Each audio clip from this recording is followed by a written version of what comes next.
যুক্তরাষ্ট্রের বাণিজ্য নীতিতে এসেছে এক বড় পরিবর্তন।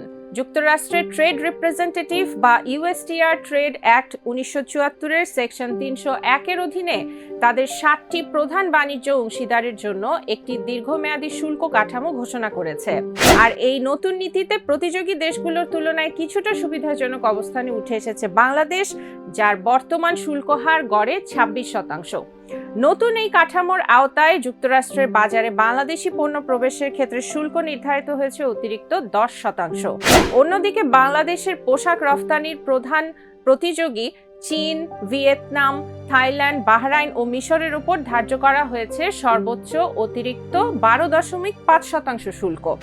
সহজ হিসেব হলো ভিয়েতনাম বা চীনের চেয়ে যুক্তরাষ্ট্রগামী পোশাকে বাংলাদেশ সরাসরি 2.5% প্রাইসিং সুবিধা বা প্রাইস এজ পাচ্ছে, যা বর্তমান বৈশ্বিক প্রতিযোগিতামূলক বাজারে বাংলাদেশকে কিছুটা স্বস্তি দিচ্ছে। প্রশ্ন উঠতে পারে, বাংলাদেশ কেন 10%-এর ব্র্যাকেটে স্থান পেল?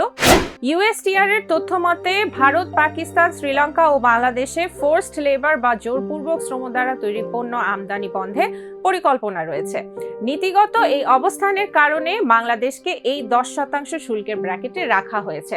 পাশাপাশি গত ফেব্রুয়ারি মাসে যুক্তরাষ্ট্রের সাথে বাংলাদেশের স্বাক্ষরিত এগ্রিমেন্ট অন রেসিপ্রোকাল ট্রেড বা এআরটির প্রতিশ্রুতিও এখানে গুরুত্বপূর্ণ ভূমিকা রেখেছে। এখানে একটি বিষয় লক্ষণীয়, বাংলাদেশের জন্য প্রযোজ্য নতুন ব্যবস্থায় এআরটিকে কেন্দ্রবিন্দুতে রাখা হয়েছে, কিন্তু প্রকৃতপক্ষে এআরটি দুই দেশ স্বাক্ষর করলেও অনুসমর্থন বা র্যাটিফাই না করার কারণে এটির কোনো প্রায়োগিক মূল্য নেই।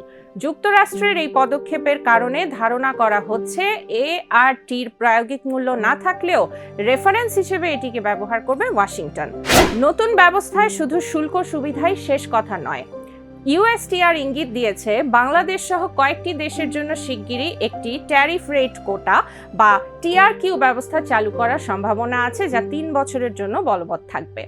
সহজ ভাষায়, বাংলাদেশ যদি যুক্তরাষ্ট্র থেকে তুলা ও টেক্সটাইল কাঁচামাল হিসেবে আমদানি করে তা দিয়ে তৈরি পোশাক প্রস্তুত করে পুনরায় যুক্তরাষ্ট্রে রফতানি করে, তবে বিশেষ শুল্ক ছাড় বা কোটা সুবিধা পাওয়া যাবে।